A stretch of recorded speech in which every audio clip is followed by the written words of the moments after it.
आज सुनिए मार्गशीर्ष मास महात्म्य में आगे का वृत्तांत। देवर्षि नारद ने नारायण मुनि से कहा कि हे ब्राह्मण, आपके श्रीमुख से मैंने बहुत सारी दिव्य कथाओं का श्रवण किया है, लेकिन अभी भी मेरा ये लोलुप मन तृप्त नहीं हुआ है। ये और भी विशिष्ट प्रसंग को सुनना चाहता है। इसलिए हे मुनिवर, कृपया आप श्री कृष्ण जन्म खंड का विस्तार पूर्वक वर्णन कीजिए, जो मनुष्यों के जन्म मरण आदि का खंडन करने वाला है। वह समस्त तत्वों का प्रकाशक, कर्म बंधन का नाशक, हरिभक्ति प्रदान करने वाला और मुक्ति बीज का कारण है। हे मुनिवर, मैं आपका शरणागत भक्त और शिष्य हूँ, इसलिए आप मुझे श्री कृष्ण जन्म खंड की कथा को विस्तार पूर्वक सुनाइए। किसकी प्रार्थना से एकमात्र परिपूर्णतम परमेश्वर श्री कृष्ण अपने संपूर्ण अंशों से इस भूतल पर अवतरित हुए थे? किस युग में, किस कारण से और कहाँ उनका प्राकट्य हुआ? उनके पिता वसुदेव कौन थे, या फिर माता देवकी भी कौन थी, बताइए। किसके कुल में भगवान ने माया द्वारा जन्म ग्रहण की लीला की? श्री हरि ने किस रूप से यहाँ आकर क्या किया? मुने, सुना जाता है कि श्री कृष्ण कंस के भय से सूतिका गृह से गोकुल को चले गए थे। जो स्वयं भय के स्वामी हैं, उन्हें कीट तुल्य कीड़े जैसे कंस से भय क्यों हुआ? उन श्रीहरि ने गोप वेश धारण करके गोकुल में कौन कौन सी लीलाएं की? वे तो जगदीश्वर हैं। फिर उन्होंने गोपांगनाओं के साथ क्यों विहार किया? वे सभी गोपांगनाएं कौन थी, या फिर वे ग्वाल बाल भी कौन थे? यशोदा जी कौन थी? नंद राय जी कौन थे? उन्होंने कौन सा पुण्य किया था? श्री हरि की प्रेयसी गोलोक वासिनी पुण्यवती देवी श्री राधा क्यों ब्रिज में ही ब्रिज कन्या होकर प्रकट हुई? गोपियों ने किस प्रकार दुराराध्य परमेश्वर को प्राप्त किया? और फिर श्री कृष्ण अंत में उन सबको छोड़कर मथुरा क्यों चले गए थे? महाभाग, पृथ्वी का भार उतार कर कौन सी लीला करने के बाद भगवान कृष्ण पुनः परम धाम को पधारे? आप उनकी ये सारी लीला कथाएं सुनाइए, क्योंकि उसका श्रवण और कीर्तन बड़ा पुण्यदायक है। श्री हरि की यह कथा अत्यंत दुर्लभ है। वह भव सागर से पार उतारने के लिए नौका के समान है। भगवान की यह कथा शोक सागर का नाश करने वाली मुक्ति के समान है। वह कानों में अमृत के समान मधुर होती है। हे कृपानिधि, मैं आपका भक्त और शिष्य हूँ। आप मुझे श्री हरि की कथा का ज्ञान प्रदान कीजिए। तब नारायण मुनि बोले कि हे देवर्षि और कुल को पवित्र करने वाले नारद मुनि, मैं तुम्हें अच्छी तरह जानता हूँ। तुम धन्य हो, पुण्य की मूर्तिमती राशि हो। लोगों को पवित्र करने के लिए ही तुम इन सब में भ्रमण करते रहते हो। वाणी से मनुष्यों के हृदय की तत्काल पहचान हो जाती है। तुम जीवन मुक्त और पवित्र हो। भगवान गदाधर के शुद्ध भक्त हो। अपने चरणों की धूल से सबकी आधारभूता वसुधा को भी पवित्र करते फिरते हो। समस्त लोगों को अपने स्वरूप का दर्शन देकर पवित्र बनाते हो। भगवान श्री हरि की कथा परम मंगलमयी है, इसीलिए तुम उसे सुनना चाहते हो। और जहाँ श्री कृष्ण की कथाएं होती हैं, वहीं सभी देवता भी वास करते हैं। ऋषि मुनि और संपूर्ण तीर्थ भी वहीं रहने लगते हैं। वे कथा सुनकर अंत में अपने निरापद स्थान को जाया करते हैं। जिन स्थानों में श्री कृष्ण की शुभ कथाएं होती हैं, वे तीर्थ समान बन जाते हैं। जिसका मन भगवान श्री कृष्ण की कथा सुनने में लगा हो, उन कथाओं से जिन्हें विशेष प्रेम हो, और कथा सुनकर जिसके नेत्रों में आंसू छलक आते हो और शरीर में रोमांच छा जाता हो और मन उसी में डूब जाता हो, उसी को विद्वान पुरुषों ने सच्चा भक्त कहा है। जो मन, वाणी और शरीर से स्त्री पुत्र आदि सबको श्री हरि का ही स्वरूप समझता है, उसे विद्वानों ने सच्चा भक्त कहा है। जिसकी सभी जीवों पर दया है और जो संपूर्ण जगत को श्री कृष्ण जानता है, वह महाज्ञानी पुरुष ही वैष्णव भक्त माना गया है। हे देवर्षि, आप सुनो। एक बार गोलोक में श्री कृष्ण विरजा देवी के समीप थे। श्री राधा को वह ठीक नहीं लगा। श्री राधा सखियों सहित वहां से जाने लगी। तब श्री दामा ने उन्हें रोका। इस पर श्री राधा ने श्री दामा अर्थात सुदामा को श्राप दे डाला कि तुम असुर योनि को प्राप्त हो जाओ। तब श्री दामा ने भी श्री राधा रानी को श्राप दे दिया कि जाइए, आप भी मानवीय योनि में जाइए। वहां गोकुल में श्री हरि के ही अंश महायोगी रायण नामक एक वैश्य होंगे। आपका छाया रूप उनके साथ रहेगा, इसलिए भूतल पर मूर्ख लोग आपको रायण की पत्नी समझेंगे। श्री हरि के साथ कुछ समय आपका विछोह होगा। एक दूसरे को श्राप देने के बाद श्री दामा और श्री राधा दोनों को ही क्षोभ हुआ, दुख हुआ। तब श्री कृष्ण ने श्री दामा को सांत्वना देकर कहा कि तुम त्रिभुवन विजेता सर्वश्रेष्ठ शंखचूर्ण नामक असुर होगे और अंत में श्री शंकर जी के त्रिशूल से भिन्न देह होकर यहाँ मेरे पास वापस लौट आओगे। श्री राधा को बड़े प्रेम के साथ हृदय से लगाकर भगवान ने कहा कि 12 कल्प में मैं पृथ्वी पर जाऊंगा और ब्रज में जाकर वहां के पवित्र काननों में तुम्हारे साथ विहार किया करूंगा। मेरे रहते तुम्हें क्या भय है।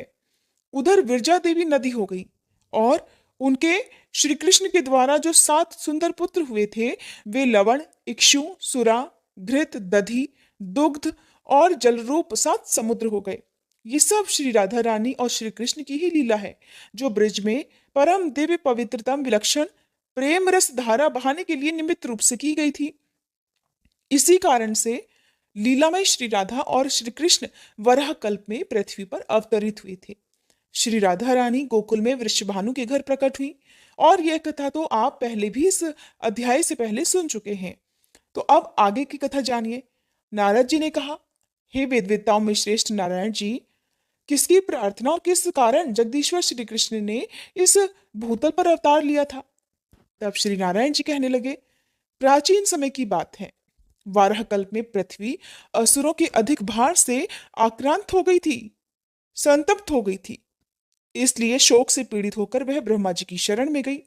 उसके साथ साथ असुरों द्वारा सताए गए देवता भी थे जिनका मन अत्यंत उद्विग्न हो रहा था, परेशान हो रहा था।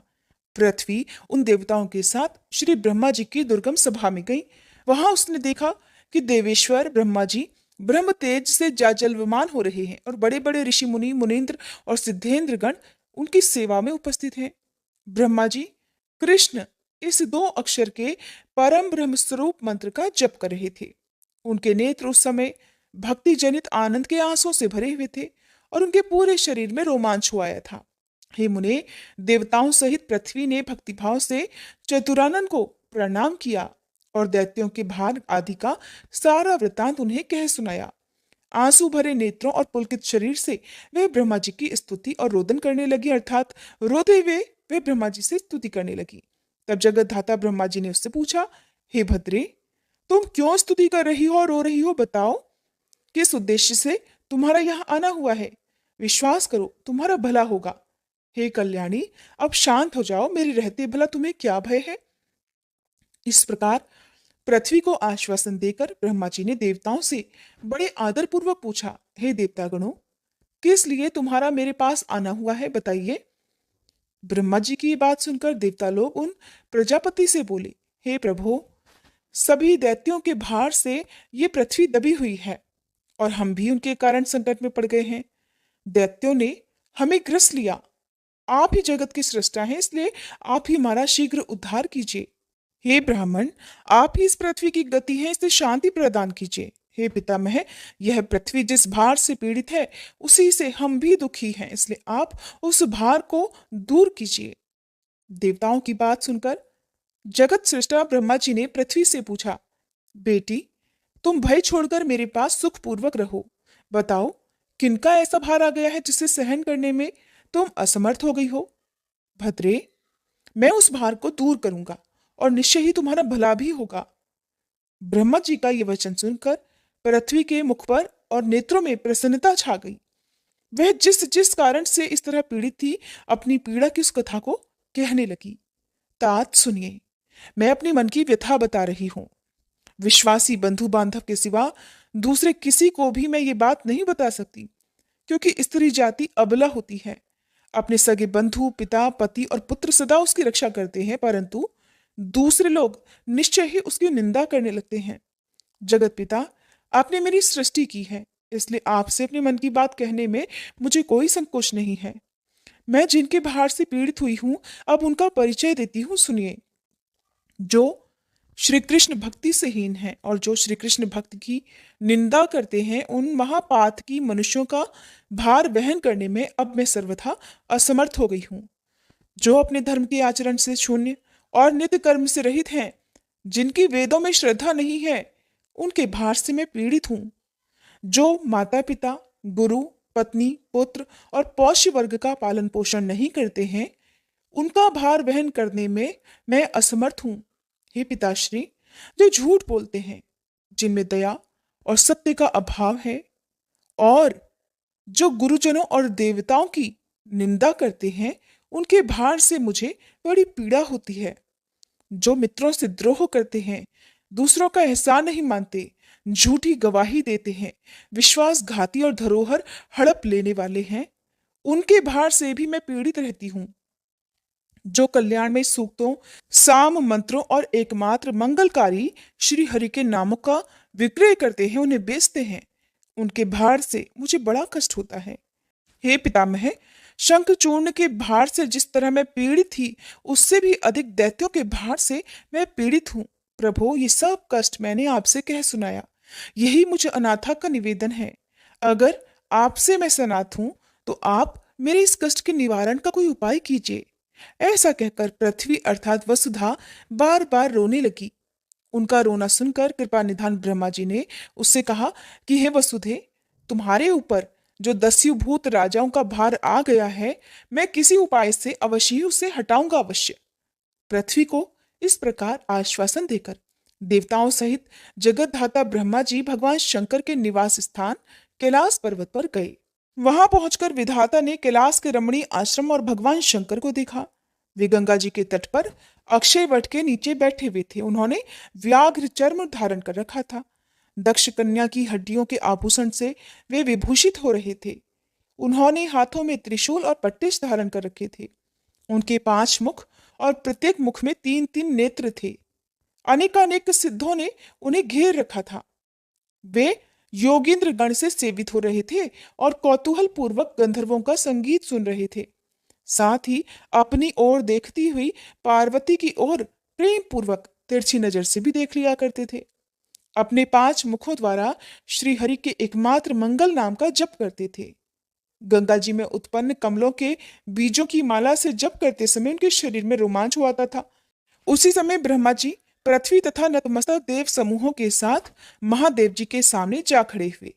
जगत गुरु को आया देख भगवान शंकर शीघ्र ही भक्तिभाव से उठकर खड़े हो गए। उन्होंने प्रेम पूर्वक मस्तक झुकाकर उन्हें प्रणाम किया और उनका आशीर्वाद प्राप्त किया। फिर सब देवताओं ने तथा पृथ्वी ने भी भक्तिभाव से चंद्रशेखर शिव को प्रणाम किया और शिव जी ने उन सभी को आशीर्वाद दिया।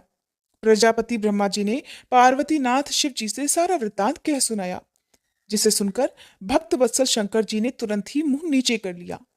भक्तों पर कष्ट आया सुनकर पार्वती जी और परमेश्वर शिव को बड़ा दुख हुआ। फिर वहां ब्रह्मा जी और शिव ने देव समूहों और वसुधा को यत्न पूर्वक सांत्वना देकर घर को वापस लौटा दिया। फिर वे दोनों देवेश्वर तुरंत धर्म के घर आए। उनके साथ विचार विमर्श करके वे तीनों श्री हरि के धाम को चल दिए। भगवान के उस परम धाम का नाम बैकुंठ है और वह जरा और मृत्यु को दूर भगाने वाला है। ब्रह्मांड से ऊपर उसकी स्थिति है। वहां पहुंचकर सभी ने भगवान श्री हरि की स्तुति की। देवताओं की स्तुति सुनकर साक्षात श्री हरि ने उनसे कहा कि तुम सब लोग अब गोलोक को जाओ। पीछे से मैं भी लक्ष्मी जी के साथ आऊंगा। श्वेत द्वीप निवासी वे नर और नारायण मुनि और सरस्वती देवी ये सभी गोलोक में जाएंगे। अनंत शेषनाग, मेरी माया, कार्तिकेय, गणेश और वेद माता सावित्री ये सब पीछे से निश्चित ही वहां जाएंगे। वहां मैं गोपियों और राधा के साथ द्विभुज श्री कृष्ण रूप से निवास करता हूँ।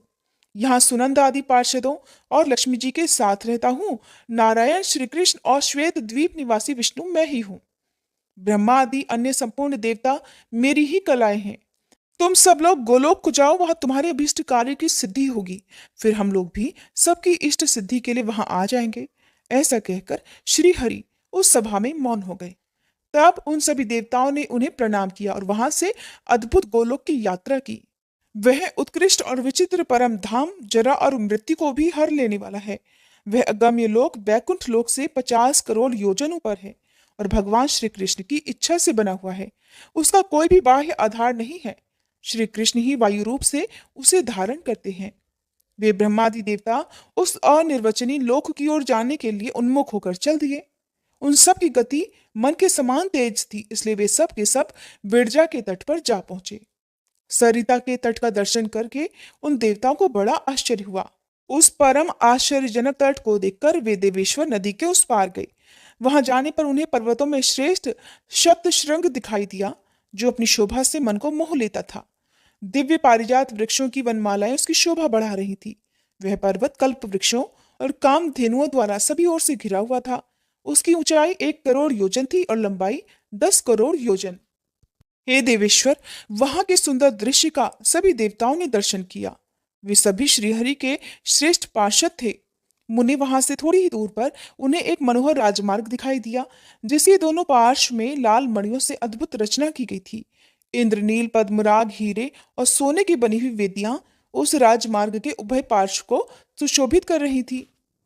हे मुने, फिर वहां देवताओं ने अत्यंत मनोहर नृत्य और सुंदर ताल से युक्त रमणीय संगीत देखा, जहां श्री राधा कृष्ण के गुणों का अनुवाद हो रहा था। उस अमृतोपम गीत को सुनते ही वे देवता तो मूर्छित हो गए। फिर क्षण भर में ही सचेत होकर मन ही मन श्री कृष्ण का चिंतन करते हुए उन्होंने स्थान स्थान पर परम आश्चर्यमय मनोहर दृश्य देखे। नाना प्रकार के वेश धारण किए हुए समस्त गोपिकाएं उनके रास्ते में आईं। कोई अपने हाथों से मृदंग बजा रही थी, तो किन्हीं के हाथों से वीणा वादन हो रहा था। किन्हीं के हाथों में चंवर थे, तो किन्हीं के हाथों में करताल। किन्हीं के हाथों में यंत्र वाद्य शोभा पा रहे थे, तो कितने ही रत्नमय नुपुरों की झनकारें फैला रही थी। बहुतों की रत्नमयी कांची बज रही थी, जिसमें छोटी छोटी घंटिकाओं के शब्द गूंज रहे थे। किसी के माथे पर जल से भरे हुए घड़े थे, जो तरह तरह के नृत्य के प्रदर्शन का मनोरथ लेकर खड़ी हुई थी। नारद कुछ दूर और आगे जाने पर उन्होंने बहुत से आश्रम देखे, जो राधा जी की प्रधान सखियों के आवास स्थान थे। वे रूप, गुण, वेश, यौवन, सौभाग्य और अवस्था में एक दूसरे के समान थी। श्री राधा की समवयस्का सखियां 33 गोपियां हैं, जिनकी वेशभूषा अनिर्वचनीय है।